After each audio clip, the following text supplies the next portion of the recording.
Aquí entre nos, seguimos contigo.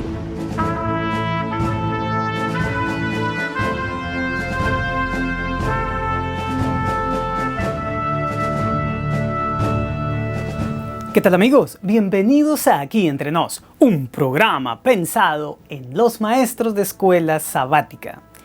Esta semana la lección nos habla de la importancia de la encarnación de Cristo, con la que se descorrió el velo y se despejó el camino al lugar santísimo que durante tanto tiempo había estado cubierto. Por su parte, la cristiandad se alegra de poder ingresar libremente al sitio más sublime del universo, en donde se encuentra la presencia misma de Dios. Y tú, mi querido maestro, ¿estás listo para recibir algunas herramientas que te ayudan a mostrar a tus alumnos las bendiciones que esto trae para ellos? Pues entonces, comencemos.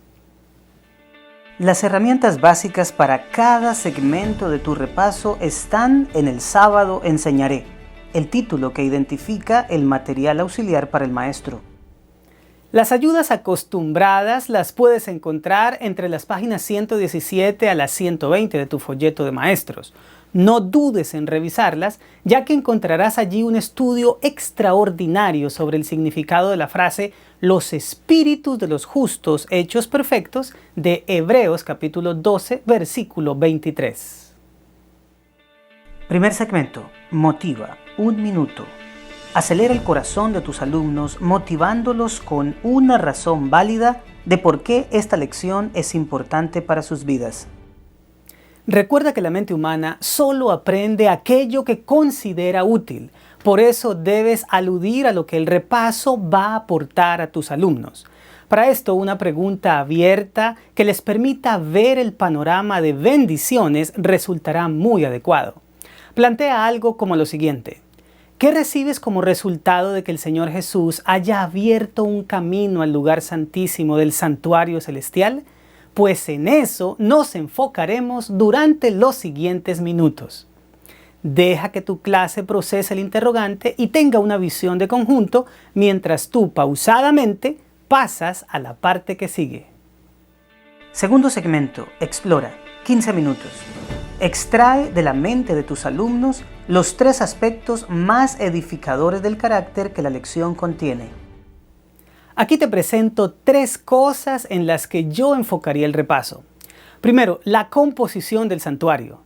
Aunque para algunos esto podría resultar repetitivo, es importante recordar a tu clase cómo estaba constituido el santuario del Antiguo Testamento. Para esta parte debes ser intencional en no dedicar mucho tiempo, pero sí en extraer un principio fundamental para la edificación del carácter. En primer lugar, pregúntale a tu clase cómo estaba dividido el santuario judío y después de eso invítalos a leer Hebreos 9 del 2 al 4. Este texto refiere: porque el tabernáculo estaba dispuesto así. En la primera parte, llamada el lugar santo, estaban el candelabro, la mesa y los panes de la proposición. Tras el segundo velo estaba la parte del tabernáculo llamada el lugar santísimo, el cual tenía un incensario de oro y el arca del pacto cubierta de oro por todas partes, en la que estaba una urna de oro que contenía el maná, la vara de Aarón que reverdeció y las tablas del pacto. Sin duda alguna, los más aventajados de tu clase podrán mencionar que el santuario tenía un atrio exterior y una tienda dividida en 2 partes, el lugar santo y el santísimo.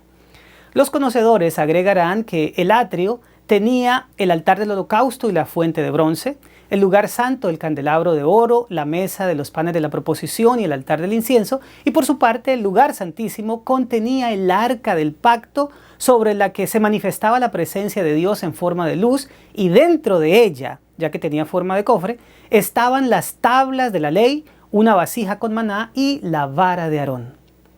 Es posible que algún alumno detallista note que en Hebreos 9 se menciona que el incensario estaba dentro del lugar santísimo y según los analistas de este libro, la razón es que su función se enfocaba en enviar el incienso a ese lugar. Cuando estuve viendo ese detalle encontré que el autor de Hebreos habla del incensario y no del altar donde éste se ponía. y es que cada vez que el sumo sacerdote ingresaba en el lugar santísimo en el día de la expiación, quitaba el incensario del altar y entraba con él para ser envuelto en una nube de incienso ante la presencia resplandeciente de Dios o Shekinah. Éxodo capítulo 30, versículos 6 al 8, hablando de este altar, refiere lo siguiente: y lo pondrás delante del velo que está junto al arca del testimonio, delante del propiciatorio que está sobre el testimonio, donde me encontraré contigo. Y Aarón quemará incienso aromático sobre él. Cada mañana cuando aliste las lámparas lo quemará. Y cuando Aarón encienda las lámparas al anochecer, quemará el incienso. Rito perpetuo delante de Jehová por vuestras generaciones. Aquí no solo se habla de la ubicación del altar, sino de su función cotidiana, que hacía parte del continuo o servicio diario que se llevaba a cabo en el lugar santo. Por su parte, su utilización en el servicio anual está descrita en Levítico capítulo 16, versículos 12 y 13, que dicen: después tomará un incensario lleno de brasas de fuego del altar de delante de Jehová, y sus puños llenos del perfume aromático molido, y lo llevará detrás del velo. Y pondrá el perfume sobre el fuego delante de Jehová, y la nube del perfume cubrirá el propiciatorio que está sobre el testimonio para que no muera. Y aquí es donde puedes mencionar una de las lecciones más maravillosas del santuario, que para ir ante la presencia de Dios en el lugar santísimo, se necesita de la muerte del cordero sustituto en el atrio, del lavamiento del agua de vida contenida simbólicamente en la fuente de bronce, de la iluminación de la luz del mundo representada en el candelabro, de alimentarnos del pan de vida en la mesa de los panes de la proposición y de estar envuelto en el incienso de la justicia. Y todo esto se puede encontrar únicamente a través de Cristo.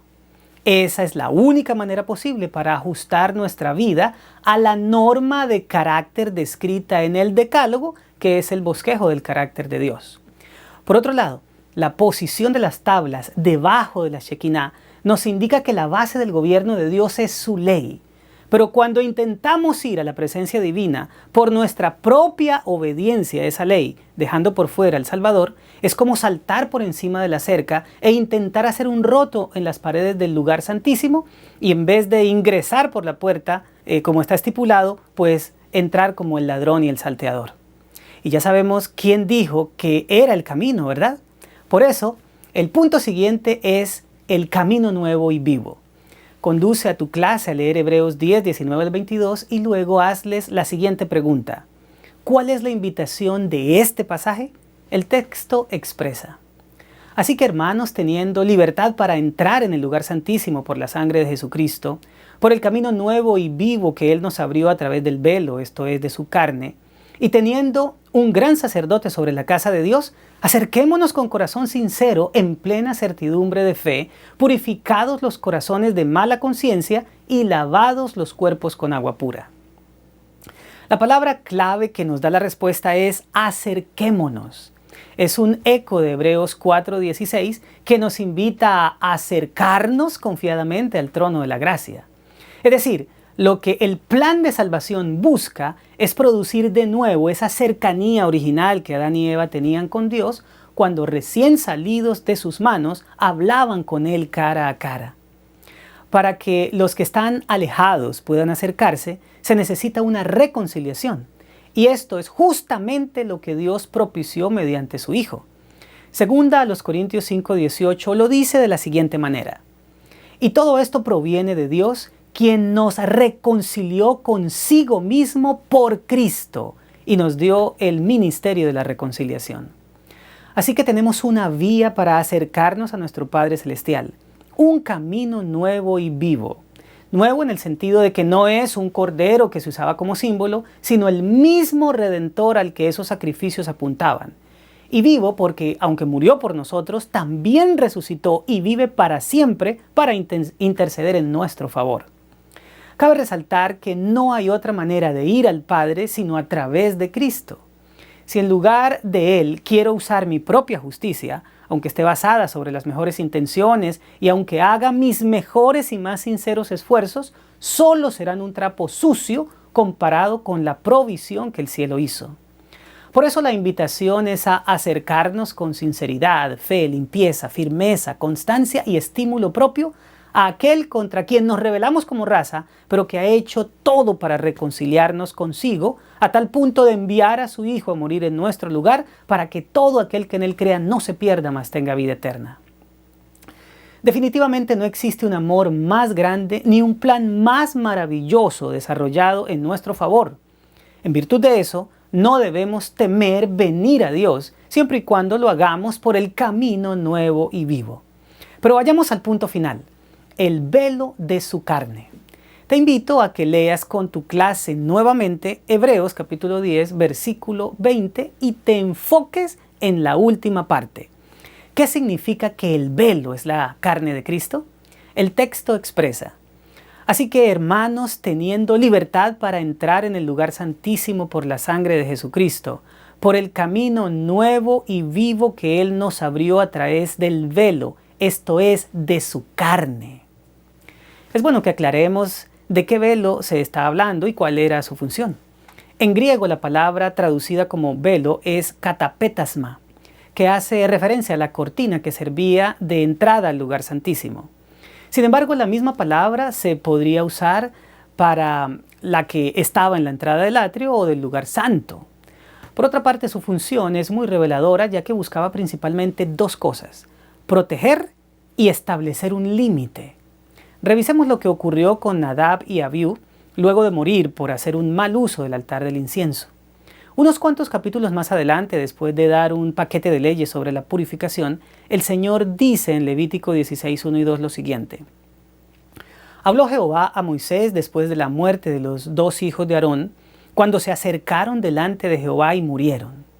Y Jehová dijo a Moisés: di a Aarón tu hermano que no en todo tiempo entre en el santuario detrás del velo, delante del propiciatorio que está sobre el arca, para que no muera, porque yo apareceré en la nube sobre el propiciatorio. Este pasaje parece indicar que no fue solamente por ofrecer fuego extraño que se produjo la muerte de ellos, sino que además pudieron haber entrado en el lugar santísimo. Así que el velo era un límite y una protección para que el sacerdote común no muriera. Es más, ni siquiera el sumo sacerdote tenía libre acceso allá, sino que solo podía entrar a él en el Yom Kippur. Algo parecido sucedía con las demás tribus de Israel, ya que alrededor del santuario acampaban los levitas, poniendo un velo o límite humano para que aquellos no sufrieran las consecuencias de acercarse descuidadamente al santuario. Por otro lado, cuando Moisés pidió ver el rostro de Dios, el Señor respondió como lo narra Éxodo 33, 20 al 22. Dijo más: no podrás ver mi rostro, porque no me verá hombre y vivirá. Dijo aún Jehová: he aquí un lugar junto a mí, y tú estarás sobre la peña. Y cuando pase mi gloria, yo te pondré en una hendidura de la peña y te cubriré con mi mano hasta que haya pasado. Después apartaré mi mano y verás mis espaldas, mas no se verá mi rostro. Así que el Señor protegió a Moisés al colocar su mano e impedir que muriera al contemplar directamente el rostro del Todopoderoso. Esa mano cumplió la misma función protectora de la cortina del santuario, colocando también un límite. Ahora volvamos a la pregunta inicial sobre el significado de la carne de Cristo como velo. Pues bien, en Juan capítulo 1, versículo 14, se nos dice que cuando el Verbo fue hecho carne, vimos su gloria. Y Colosenses capítulo 2, versículo 9 expresa: porque en Él, o sea en Cristo, habita corporalmente toda la plenitud de la deidad. En otras palabras, el cuerpo en que el Señor Jesús se encarnó fue el velo que protegió a los hombres de su época de caer muertos ante la presencia de su santidad, y además el que aseguró que la deidad viviera entre nosotros, como el nombre Emmanuel da a entender. Por otro lado, cuando el Salvador fue al cielo como hombre, hizo que nuestra raza, representada por Él, pudiera estar directamente con Dios. Eso quiere decir que gracias a la encarnación, el Salvador no solo pudo ofrecer su vida por nosotros, sino que al mismo tiempo lleva por la fe a la humanidad al lugar santísimo, a la presencia misma del Todopoderoso, abriendo así un camino nuevo y vivo. Los creyentes tenemos acceso a Dios porque nuestro representante está ahí y por medio de Él podemos entrar confiadamente al trono de la gracia. Dicho de otra manera, por medio de Cristo atravesamos el límite y continuamos protegidos ante la presencia de Dios. ¡Qué grande es nuestro Redentor! Tercer segmento. Aplica 12 minutos.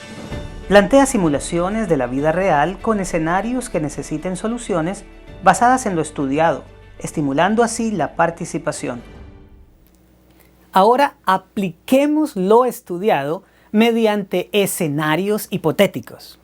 Primero, ¿cuál es el peligro de querer llegar a Dios directamente por nuestra observancia humana de la ley y no mediante Cristo?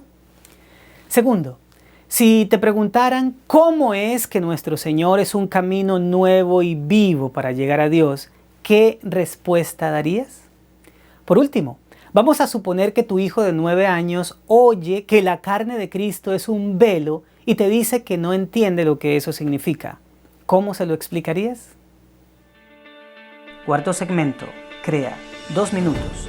Lleva la lección más allá de la clase. Desafía a tus alumnos a realizar una tarea durante la semana. Esta es la tarea que podrías dejarle a tu clase. Dile a tus alumnos que en sus plegarias personales hagan el ejercicio mental de iniciar su oración después de que imaginen que están siendo llevados por Cristo al trono de la gracia. Y para despedir a tu clase, concluye la lección de una manera sencilla y elegante. La encarnación del Señor Jesucristo hizo posible 2 cosas maravillosas. En primer lugar, le permitió a la raza humana tener a Dios viviendo entre nosotros y no ser eliminada. Y en segunda instancia, ingresó sin restricciones a la misma presencia del Padre en el santuario celestial mediante nuestro representante.